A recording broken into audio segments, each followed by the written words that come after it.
Bakery वाला कौवा, बड़ी तेज भूख लग रही है, क्या करूं? घर पर भी कुछ रखा नहीं है और मुझ में इतना आलस है कि मैं अभी कुछ भी नहीं बना पाऊंगी। ये कहकर टोनी चिड़िया सोच में पड़ गई। तभी उसे याद आया कि वो कालू कौवा की बेकरी पर जाए, क्योंकि उसके यहाँ पर बहुत सारे टोस्ट, ब्रेड और केक मिलता है। यही सोचकर वो कालू कौवा की बेकरी के लिए निकल गई। कालू कौवा अपनी बेकरी पर काम करने में लगा था। जब उसने टोनी चिड़िया को देखा तो उससे कहा, अरे टोनी चिड़िया, क्या हुआ इस समय इस तरह? अरे हाँ भैया, मुझे बड़ी तेज भूख लगी है, तो एक ब्रेड का पैकेट दे देना जरा। अभी देता हूँ टोनी चिड़िया। वैसे मैंने देखा है तुम बहुत ज्यादा ब्रेड खाती हो, तो इसमें आपका ही फायदा है। हाँ, फायदा तो है, पर फिर भी मेरा समझाना था तो मैंने समझा दिया। इसके बाद टोनी चिड़िया ब्रेड का पैकेट लेकर वहाँ से चली आई। कभी रास्ते में उसे हरी तोता मिला। हरी तोता ने टोनी चिड़िया से कहा, लगता है कालू कौवा की बेकरी से लौट कर आ रही हो। हाँ, सही समझे। वैसे तुम कहाँ जा रहे हो? मैं भी वहीं जा रहा हूँ, क्योंकि कल मेरी पत्नी का जन्मदिन है, तो सोच रहा हूँ कालू कौवा से अच्छा सा केक बनवा लूं। ये तो बहुत अच्छी बात है। तो मुझे नहीं बुलाओगे अपने जन्मदिन में? हाँ, क्यों नहीं बुलाऊंगा। वो तो अच्छा हुआ तुम रास्ते में ही मिल गई। इसके बाद हरी तोता आगे बढ़ गया और टोनी चिड़िया वहाँ से चली गई। हरी तोता बेकरी में आया तो उसने देखा वहाँ बहुत सारा स्टॉक था। स्टॉक को देखकर उसने कालू कौवा से कहा, अरे भैया, इतना सारा स्टॉक पर किस लिए? आओ हरी तोता, तुम्हें तो पता ही है सर्दियाँ आने वाली है, तो इसी वजह से अब हर चीज ज्यादा बिका करेगी। हाँ, वो तो सही है, पर फिर भी आप देख लेना, क्योंकि मुझे नहीं लगता कि इस बार ज्यादा सर्दियाँ पड़ने वाली है। अरे तुम ऐसा क्यों कह रहे हो? सर्दियाँ तो हर बार पड़ती है। वैसे तुम क्या लेने आए थे? मैं तो केक का ऑर्डर देने आया था, क्योंकि कल मेरी मैना का जन्मदिन है। पर केक बहुत अच्छा बनाना तुम, मुझे सादा केक नहीं चाहिए।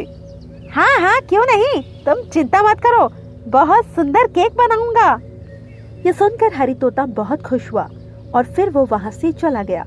हरी तोता के जाने के बाद कालू कौवा ने कहा, अरे केक तो बहुत सारे रखे हैं, इन्हीं में से कोई उठाकर पकड़ा दूंगा। कौन सा वो जानने वाला है, बस सजावट ज्यादा कर दूंगा। और ये कहकर कालू कौवा बहुत खुश हुआ, क्योंकि भले ही वो बेकरी का मालिक था, पर था वो बड़ा ही कंजूस। किसी को उधार नहीं देता, और अगर देता भी तो दुगने पैसे वापस लेता, जिस वजह से सभी पक्षी नगद में ही सामान लेते थे। अगले दिन उसने रखे हुए केक को सजा दिया और हरी तोता को दे दिया, जिससे हरी तोता काफी खुश हुआ। धीरे धीरे समय गुजर रहा था। नवंबर का महीना खत्म होने को आया, पर अभी तक सर्दियां नहीं पड़ी, जिस पर कालू कौवा काफी परेशान हुआ। अरे सर्दियां तो पड़ ही नहीं रही है। वैसे इस महीने में खूब सर्दियां पड़ती थी। अब मुझे माल बनाना बंद करना पड़ेगा, क्योंकि बहुत सारा माल पड़ा है। यदि ज्यादा बनाया तो नुकसान हो जाएगा मेरा। ये कहकर वो अपने काम में लग गया।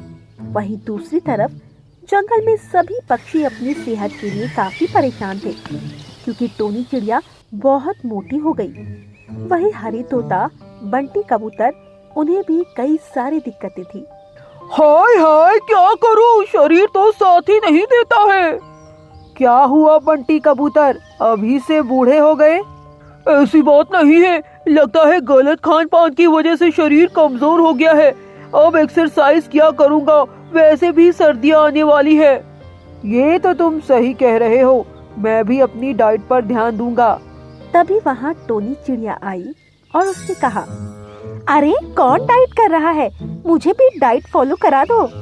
क्यों नहीं, वैसे भी तुम दिन ब दिन मोटी होती जा रही हो। हाँ मुझे पता है, इसीलिए तो डाइट ही कह रही हूँ। वो सभी पक्षी इसी तरह बातें करते रहे।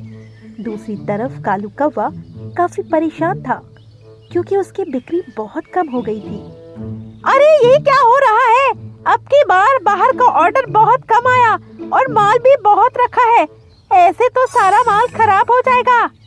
अब कालू कौवा बहुत ही कम माल बना रहा था। वहीं एक दिन जब उसने अपना स्टॉक देखा तो बहुत परेशान हुआ। अरे नहीं, ब्रेड और केक तो खराब होने लगे। अगर ऐसा ही रहा तो ये सब खराब हो जाएंगे।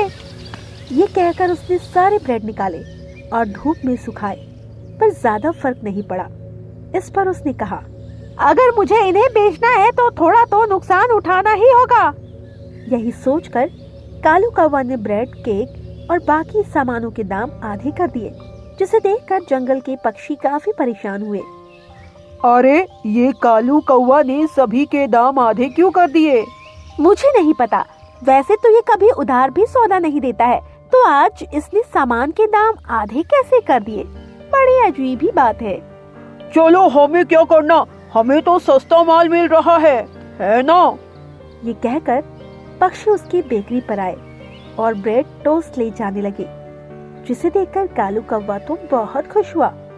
पर उसे नहीं पता था कि ये खुशी ज्यादा देर तक नहीं टिकने वाली, क्योंकि अभी बहुत माल था। वहीं अगले दिन जब हरी तोता ने ब्रेड खाने के लिए निकाला तो वो हैरान था, क्योंकि वो ब्रेड तो खराब ही हो चुके थे। अरे ये क्या, इतनी जल्दी ब्रेड खराब हो गए?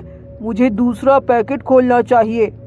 पर उसने जितने भी पैकेट खोले सब के सब खराब थे, जिसे देखकर हरी तोता को बहुत गुस्सा आया और उसने अपने आप से कहा, अच्छा इसीलिए इतना सस्ता बेच रहा है, ये सब तो खराब है। मुझे अभी जाकर ये बात पक्षियों को बतानी चाहिए। इसके बाद वो जंगल में गया तो उसने देखा सभी ब्रेड फेंक रहे थे। ये देखकर हरी तोता ने उनसे कहा, हमें कालू कौवा ने धोखा दिया है, चलो हम उसकी बेकरी पर चलते हैं। हाँ चलो, पैसे तो अच्छी चीजों के लिए और खराब सामान दिया। इसके बाद सभी पक्षी कालू कौवा की बेकरी पर पहुंच गए। जब पक्षियों को एक साथ गुस्से में अपनी बेकरी पर आते देखा तो उसने अपने आप से कहा, लगता है इन्हें मेरी चाल के बारे में पता लग गया, मुझे यहाँ से भागना पड़ेगा। ये कहकर कालू कौवा बेकरी छोड़कर भागने लगा, जिस पर पक्षियों ने उसे पकड़ लिया और हरी तोता ने कहा, कहाँ भाग रहे हो? ऐसे नहीं भागने देंगे, हमारे पैसे वापस करो, तुमने हमें खराब ब्रेड दिए हैं। पैसे? पर पैसे तो नहीं है, तुम्हें कुछ गलतफहमी हुई है, मैं भाग नहीं रहा था। हाँ वो तो तुम्हारे चेहरे को देखकर लग रहा है। चलो हम इसकी बेकरी देखते हैं, वहाँ हमें कुछ न कुछ तो मिलेगा ही। ये कहकर हरी तोता और टोनी चिड़िया बेकरी में गए तो वहाँ बहुत बुरी बदबू आ रही थी। अरे कितनी बुरी बदबू है, लगता है इसका माल सड़ गया है। इसके बाद वो दोनों बाहर आए और हरी तोता ने कहा, अच्छा तो तुम्हारा सारा माल खराब हो गया, इसीलिए तुम ऐसा कर रहे थे? हाँ मुझे माफ कर दो, क्योंकि मुझे बहुत नुकसान हुआ है, इसी वजह से मैंने ऐसा किया। मैंने तुम्हें पहले ही समझाया था कि ज्यादा माल मत बनाओ, पर लालच में आकर तुमने ज्यादा माल बना दिया। अब देखो क्या हुआ। तुमने सही कहा, मैं लालची हो गया था। मैंने सोचा सर्दी आ रही है तो ज्यादा बिकेगा, पर ऐसा नहीं हुआ। और ये कहकर वो बहुत दुखी हुआ। इस पर हरी तोता ने कहा, अब जो हुआ सो हुआ, पर तुम अगली बार से कम माल बनाना, समझे तुम? इसके बाद वो सभी वहाँ से चले गए। वहीं कालू कौवा अपनी फूटी किस्मत पर रो रहा था, क्योंकि उसे इस बार बहुत नुकसान हो गया था। तो दोस्तों, इस कहानी से हमें यही सीख मिलती है कि हमें कभी भी ज्यादा लालच नहीं करना चाहिए, क्योंकि लालच से हमारा काम हमेशा खराब ही होता है। तो समझे आप दोस्तों।